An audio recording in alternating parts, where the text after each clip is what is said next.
BBC Tamil News.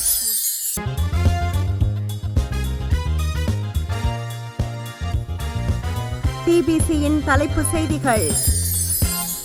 பயங்கரவாத தடை சட்டத்தை நடைமுறைப்படுத்த தான் விரும்பவில்லை என்கிறார் ஜனாதிபதி. தனியார் காணியில் அமைந்திருக்கும் ராணுவ முகாமை அகற்றுமாறு ராணுவ தலைமையகம் உத்தரவிட்ட போதும் இன்னமும் ராணுவத்தினர் அங்கிருந்து வெளியேறவில்லை. வடமாகாணத்தில் படுமோசமான வன்முறையில் ஈடுபட்ட ஆவா குழுவின் தலைவர் என்று கூறப்படும் பிரசன்னா நாகலிங்கம் கனேடிய போலீசாரால் கைது. கிளர்ச்சியாளர்களிடம் வீழ்ந்தது சிரியா, ஜனாதிபதி தப்பியோட்டம். அவை TBCயின் தலைப்பு செய்திகள்.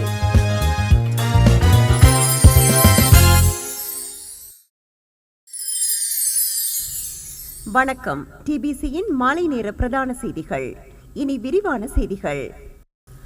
அடுத்த வாரம் இந்தியாவுக்கு உத்தியோகபூர்வ விஜயத்தை மேற்கொண்டு புது டெல்லி செல்லும் ஜனாதிபதி அனுர்குமார திசாநாயக்க புதிய அரசாங்கத்தின் கொள்கைகளை இந்திய பிரதமர் நரேந்திர மோடியுடன் பகிர்ந்து கொள்வார் என்றும் அடுத்த மாத முற்பகுதியில் சீனாவுக்கு உத்தியோகபூர்வ விஜயத்தை மேற்கொள்வார் என்றும் வெளியுறவு அமைச்சர் விஜித ஹெரத் தெரிவித்துள்ளார். ஜனாதிபதியின் விஜயத்தின் போது புதுடில்லியில் கைச்சாத்திடப்படும் என்று எதிர்பார்க்கப்படும் புரிந்துணர்வு உடன்படிக்கைகள் தொடர்பிலான பேச்சுவார்த்தைகள் தற்போது நடைபெற்று வருகின்றன. இந்தியாவின் முதலீட்டு திட்டங்கள், குறிப்பாக சக்தி வலுத்துறையிலான முதலீடுகள் குறித்து கூடிய கவனம் செலுத்தப்படும் என்று ஹேரத் சண்டே டைம்ஸ் பத்திரிகைக்கு வழங்கிய நேர்காணலில் தெரிவித்துள்ளார். ஜனாதிபதியின் இந்திய விஜயம் டிசம்பர் 16ஆம் தேதிக்கு திட்டமிடப்பட்டுள்ளது. அவருடன் கூட செல்லவிருக்கும் தூதுக்குழுவில் இடம்பெறுபவர்கள் குறித்து ஆலோசிக்கப்பட்டு வருவதாகவும் அமைச்சர் விஜித ஹெரத் தெரிவித்தார். ஜனாதிபதியின் அடுத்த மாத சீன விஜயத்தின் போது புதிய தொழில்நுட்பம் தொடர்பில் முக்கிய உடன்படிக்கைகள் கைச்சாத்திடப்படும் என்றும் வெளியுறவு அமைச்சர் தெரிவித்துள்ளார். பயங்கரவாத தடை சட்டத்தை நடைமுறைப்படுத்த தான் விரும்பவில்லை, ஆனால் நடைமுறைப்படுத்துவதற்கு நிர்பந்திக்கப்படுவதாக ஜனாதிபதி திசாநாயக்க கடந்த வாரம் தன்னை சந்தித்த இலங்கை தமிழரசு கட்சியின் பாராளுமன்ற குழுவிடம் தெரிவித்ததாக இன்று கொழும்பு ஊடகங்கள் செய்தி வெளியிட்டுள்ளன. இனங்களுக்கிடையிலான சுமூகமான உறவை சீர்குலைக்கும் நோக்கில் சில சக்திகள் இனவாதத்தை தூண்டுவதற்கு முயற்சிப்பதனாலேயே பயங்கரவாத தடை சட்டத்தை நடைமுறைப்படுத்த வேண்டிய நிர்பந்தம் தனக்கு ஏற்பட்டிருக்கிறது என்று சிவஞானம் ஸ்ரீதரன் தலைமையிலான அந்த குழுவிடம் ஜனாதிபதி கூறியுள்ளார். கடந்த காலத்தில் வடமாகாணத்தில் படுமோசமான வன்முறைகளில் ஈடுபட்ட ஆவா குழுவின் தலைவர் என்று கூறப்படும் பிரசன்னா நாகலிங்கம் என்பவர் கனடிய போலீசாரால் கைது செய்யப்பட்டுள்ளார்.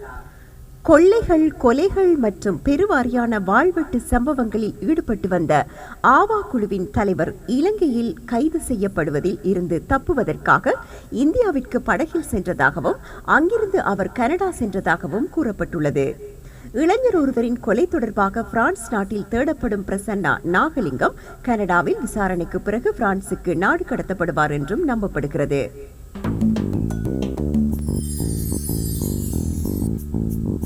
சிங்கள தமிழ் புத்தாண்டு கொண்டாட்டங்களுக்கு முன்னதாக உள்ளூராட்சி மன்ற தேர்தல்களை நடத்துவதற்கு அரசாங்கம் திட்டமிடுவதாக ஜனாதிபதியின் ஊடகப் பிரிவை சேர்ந்த சிரேஷ்ட அதிகாரி ஒருவர் இன்று ஊடகங்களுக்கு தெரிவித்துள்ளார். இறுதியாக உள்ளூராட்சி தேர்தல்கள் 2018 பிப்ரவரியில் நடத்தப்பட்டன. கடந்த வருடம் முற்பகுதியில் அந்த தேர்தல்களை நடத்துவதற்கு வேட்பாளர்கள் நியமன பத்திரங்கள் ஏற்றுக்கொள்ளப்பட்ட நிலையில் பொருளாதார நெருக்கடியை காரணம் காட்டி அன்றைய அரசாங்கம் தேர்தல்களை கால வரையறையின்றி ஒத்திவைத்தது. அந்த நியமன பத்திரங்களை ரத்து செய்து புதிதாக நியமன பத்திரங்களை கோருவதற்கு வசதியாக சட்டத்தில் திருத்தம் செய்ய வேண்டியிருப்பதனால் உள்ளூராட்சி தேர்தல்களின் விசேட ஏற்பாடுகள் சட்டமூலம் ஒன்றை வரையும் செயல்முறைகளில் அரசாங்கம் ஈடுபட்டுள்ளது.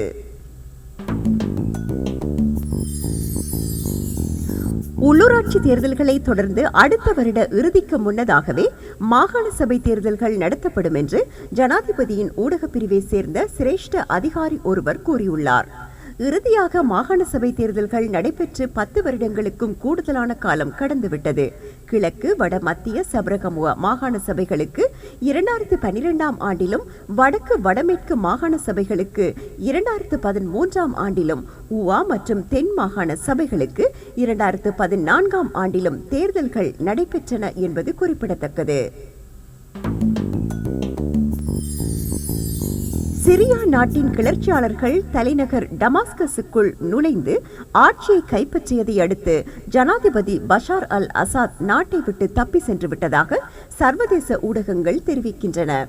தற்போது கிளர்ச்சியாளர்கள் தலைநகரில் தங்களது அதிகாரத்தை பலப்படுத்தி வருவதாகவும் ஜனாதிபதி அசாத்தின் 24 வருட கால ஆட்சி முடிவுக்கு வந்துவிட்டதாகவும் சிரிய நாட்டின் இராணுவ அதிகாரிகள் தெரிவித்துள்ளனர். ஜனாதிபதி அசாத் டமாஸ்கஸில் இருந்து வெளியேறி சென்றதாகவும் அவர் எந்த நாட்டுக்கு சென்றார் என்ற விவரம் எதுவும் தெரியவில்லை எனவும் ராய்ட்டர்ஸ் செய்தி நிறுவனம் தெரிவித்துள்ளது. ஆனால் அவர் பயணம் செய்த விமானம் மாயமாகியுள்ளதாக பிந்தி கிடைத்த சில சர்வதேச ஊடக செய்திகள் கூறுகின்றன. யாழ்ப்பாணம் வடமராட்சி கட்கோவளம் பகுதியில் தனியார் காணியில் அமைந்திருக்கும் இராணுவத்தினரை வெளியேறுமாறு இராணுவ தலைமையகம் உத்தரவிட்டிருந்த போதிலும் இன்னமும் இராணுவத்தினர் அங்கிருந்து வெளியேறவில்லை என்று தெரிய வருகிறது. இராணுவ முகாமை அந்த இடத்திலிருந்து அகற்றுவது தேசிய பாதுகாப்பிற்கு ஆபத்து என்று சிங்கள தேசியவாத அரசியல்வாதிகள் அரசாங்கத்தை கண்டனம் செய்திருந்தனர் என்பது குறிப்பிடத்தக்கது.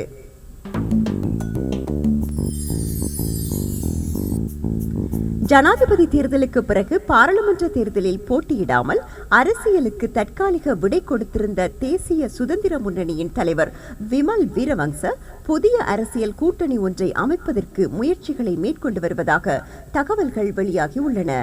இதற்கான பேச்சுவார்த்தைகள் தொடங்கியுள்ளதாகவும் தேசிய சுதந்திர முன்னணியை கூட்டணிக்கு தலைமை தாங்கும் என்றும் கூறப்படுகிறது.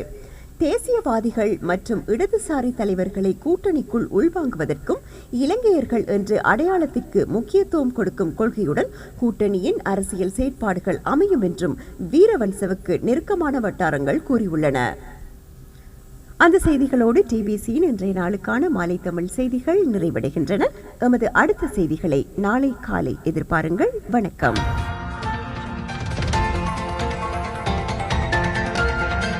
TBC Tamil News.